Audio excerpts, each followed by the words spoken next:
Imagine a conflict unfolding not on land, not at sea, but in the unseen currents of data, in the very circuits that power our modern world.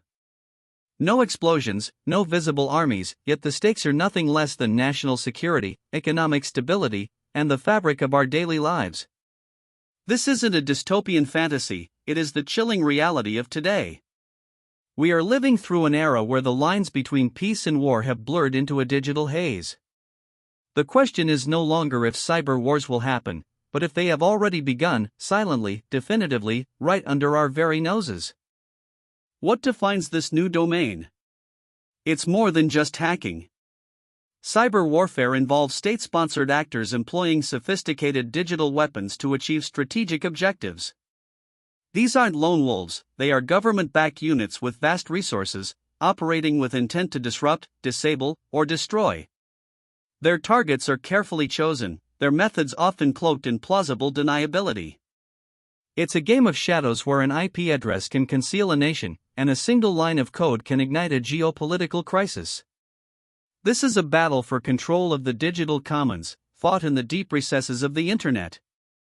The world got its first chilling glimpse into this new reality in 2010 with Stuxnet. Attributed to the United States and Israel, this unprecedented cyber weapon targeted Iran's nuclear centrifuges. It wasn't just data theft. Stuxnet physically sabotaged industrial control systems, causing centrifuges to spin out of control and tear themselves apart, all while reporting normal operations. It was a digital ghost in the machine, a silent saboteur demonstrating that code could reach out and touch the physical world with devastating effect. Stuxnet wasn't just an attack, it was a declaration of a new era of conflict. Stuxnet underscored a critical vulnerability: our reliance on interconnected systems. Today, critical infrastructure, power grids, water treatment plants, transportation networks, financial systems, are all digitally managed, making them prime targets. Imagine the chaos if a city's electricity grid went dark, if hospitals lost access to patient data, or if trains derailed due to corrupted signals. These aren't theoretical threats. They are the grim objectives of adversaries seeking to sow panic, exert pressure, and achieve strategic advantage without ever firing a kinetic weapon. Our modern convenience is now our most significant weakness. The stakes became devastatingly clear in Ukraine. In 2015 and again in 2016, Russia-linked groups, notably Sandworm, launched cyber attacks that plunged parts of Ukraine into darkness. These weren't mere nuisances, they were deliberate, sustained efforts to disrupt civilian life and demonstrate coercive power. Imagine homes without heat in winter, hospitals struggling on backup generators, communication systems failing. These were real blackouts, caused by malicious code. The attacks on Ukraine's power grid served as a stark warning: critical infrastructure is not just a theoretical target, it is actively under assault, weaponizing everyday utilities. Then came NotPetya in 2017. Attributed to Russia, this wasn't just a targeted attack, it was a global catastrophe masquerading as ransomware. Primarily aimed at Ukraine, NotPetya quickly escaped its intended borders, infecting major international corporations like Maersk, FedEx, and countless hospitals and businesses worldwide. It wasn't designed for profit, it was designed for pure, indiscriminate destruction, earning it the label of a wipeout attack.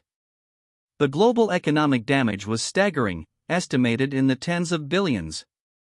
NotPetya proved that cyber warfare has no geographical boundaries, and collateral damage can be catastrophic. Beyond disruption, another insidious front in cyber warfare is espionage. In 2013, a Mandiant report exposed China's Unit 61398, a People's Liberation Army military unit explicitly tasked with extensive cyber espionage against U.S. companies. Their mission? To steal intellectual property, designs, blueprints, trade secrets, giving China an unfair economic and military advantage. This wasn't about shutting down systems, but about silently siphoning off billions in innovation. It's a calculated, long-term strategy of technological transfer without paying a dime, a theft of national wealth and future potential on an industrial scale. North Korea's Lazarus Group operates with a distinct blend of financial gain and political disruption. In 2014, they famously hacked Sony Pictures, retaliating against a satirical film, causing immense embarrassment and financial loss. Then, in 2017, they were linked to the WannaCry ransomware attack, which crippled health systems, businesses, and governments globally. While often seeking to fund the regime, their actions always carry a clear political message. Lazarus Group demonstrates that even smaller nations can wield significant cyber power, capable of striking major global entities with impunity and leaving a trail of chaos. In 2020, the SolarWinds attack redefined sophistication. Attributed to Russia's APT-29, also known as Cozy Bear, this wasn't a direct hit on a target. Instead, attackers compromised a trusted software vendor, SolarWinds, injecting malicious code into their widely used IT management platform. This supply chain attack allowed them to backdoor thousands of government agencies and Fortune 500 companies globally, including key U.S. departments. It was an act of espionage so profound, so deeply embedded, that it gave the attackers unparalleled access for months, operating undetected within the very networks designed to protect us. A masterclass in digital infiltration. The year 2021 brought another visceral example, the Colonial Pipeline ransomware attack. Attributed to the DarkSide Group, possibly Russia-linked, this attack disrupted fuel supplies to the entire U.S. East Coast. Panic buying emptied gas stations, causing widespread anxiety and real economic impact. While technically ransomware, the attack's strategic effect, crippling a nation's energy supply, underscored how readily cybercrime can bleed into cyber warfare. It demonstrated that even groups operating primarily for profit can be used as proxies, or simply cause damage so profound it crosses the threshold into national security concerns. At the heart of many sophisticated cyber attacks are zero-day exploits, vulnerabilities in software that are unknown to the vendor, meaning there's no patch or immediate defense. These exploits are incredibly valuable, often sold for millions on black markets or hoarded by governments as powerful weapons. The race for 0 days is a silent arms race, a constant search for new weaknesses to weaponize. When a nation-state finds one, it gains a temporary, often decisive, advantage. This pursuit means that the digital battlefield is constantly shifting, with new vulnerabilities emerging daily, creating a perpetual state of readiness and paranoia. Deterrence, a cornerstone of traditional warfare, relies on the threat of retaliation. But in the cyber realm, deterrence faces a profound dilemma: attribution. Who launched the attack? Was it a nation-state, a proxy group, or even a lone actor? Pinpointing the source with certainty is incredibly difficult and time-consuming, often allowing attackers to operate with plausible deniability. How do you threaten retaliation when you're not sure who to retaliate against? This ambiguity erodes the very foundation of deterrence, making the digital battlefield a dangerous game where consequences are often unclear, and accountability is elusive. In response to these escalating threats, nations are building their cyber defenses and offensive capabilities. The United States Cyber Command, established in 2009, exemplifies this dual approach. It's tasked with defending U.S. networks and executing offensive cyber operations when directed.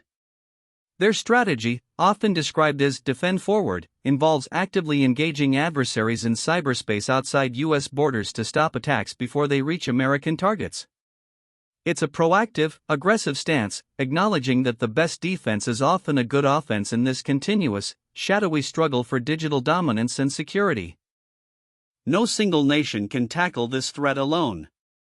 International cooperation is paramount. The Five Eyes Alliance, comprising the United States, United Kingdom, Canada, Australia, and New Zealand, is a prime example of this collaboration. This intelligence-sharing network pools resources, expertise, and threat intelligence to identify and counter sophisticated cyber adversaries. By sharing insights into emerging threats and attack methodologies, these nations strengthen their collective defenses, presenting a more unified front against state-sponsored aggression. It's a testament to the idea that in the digital realm, shared knowledge is a powerful shield. The legal and ethical frameworks for cyber warfare remain largely undefined. Do the Geneva Conventions, designed for kinetic conflict, apply to cyber attacks? How do we define armed attack or civilian infrastructure in the digital realm? The Tallinn Manual 2.0, a non-binding academic study by international experts, attempts to provide guidance on how existing international law applies to cyberspace. Yet, states often interpret these rules differently, creating a dangerous gray area. Without clear global consensus, the potential for escalation, miscalculation, and unintended civilian harm remains chillingly high, pushing the boundaries of legal precedents. While cyber warfare often lacks the visible devastation of bombs, its impact on civilian lives can be profound. Blackouts, disrupted fuel supplies, compromised medical records, frozen bank accounts, these are the unseen casualties. When critical infrastructure is targeted, it's not just governments or corporations that suffer, it's everyday people losing access to essential services, experiencing economic hardship, and facing uncertainty. This makes the digital battlefield uniquely insidious. Its weapons can destabilize societies from within, creating widespread fear and distrust without a single visible casualty, challenging our very definition of conflict's victims. The nature of cyber warfare forces us to rethink conventional notions of conflict. It thrives in the gray zone, that ambiguous space between peace and war where attacks occur below the threshold of traditional armed conflict, yet inflict significant harm. There are no declarations of war, no formal battlefields. It's a constant, low-level engagement, a war of attrition fought with keyboards and code. This blurring of lines makes it difficult for traditional military and diplomatic tools to respond effectively, leaving nations perpetually in a state of undeclared hostility, always on edge, always reacting. Unlike kinetic conflicts that often have a clear beginning and end, cyber warfare is perpetual. The digital realm is an always-on battlefield, constantly evolving, constantly under threat. There's no armistice, no peace treaty. Vulnerabilities are discovered, patched, and new ones emerge. Adversaries constantly probe defenses, innovate tactics, and refine their weapons. This means nations must maintain constant vigilance, investing endlessly in cybersecurity, training specialists, and adapting strategies. It's a war without respite, a ceaseless struggle to stay one step ahead of an invisible, relentless enemy. The clock is always ticking. Ultimately, behind every attack and every defense are human minds. Brilliant engineers crafting intricate code, dedicated analysts sifting through petabytes of data, and shadowy hackers exploiting vulnerabilities. This is not just a technological conflict, it's a clash of intellects, a strategic game played by people with distinct motivations, from patriotism to profit, from disruption to domination. Understanding the human element, the psychology of the attacker, and the ingenuity of the defender, is crucial to navigating this new landscape. Their actions shape our digital future, one line of code at a time. As our world becomes increasingly interconnected and reliant on digital systems, the stakes of cyber warfare will only grow. Smart cities, autonomous vehicles, AI-driven infrastructure, all present new attack surfaces. Securing tomorrow demands not just robust technological defenses but also unprecedented international dialogue, a re-evaluation of legal norms, and a collective commitment to responsible state behavior in cyberspace. The future of our digital society, our economy, and even our peace depends on our ability to navigate this complex, volatile domain without triggering catastrophic consequences. The digital future is both promising and profoundly vulnerable. So, have cyber wars already begun? The evidence is stark, the damage real, and the implications undeniable. From Stuxnet's physical sabotage to NotPetya's global rampage, from state-sponsored espionage to critical infrastructure blackouts, these aren't isolated incidents.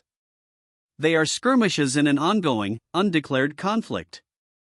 Nations are actively engaging, probing, and attacking each other in cyberspace, reshaping geopolitical power dynamics. The answer is a resounding, unsettling yes. We are already in the midst of a silent war, a constant battle fought every second, on every server, across every network. This isn't a conflict confined to government agencies or military command centers. It touches every one of us, from the security of our personal data to the stability of our essential services. Understanding this new battlefield is no longer a niche interest, it's a civic responsibility. We must demand transparency, advocate for robust defenses, and recognize the profound impact this silent war has on our collective future. The first step to safeguarding our digital world is acknowledging the very real, very immediate threat. The silent war demands our full, unwavering attention, for the stakes could not be higher.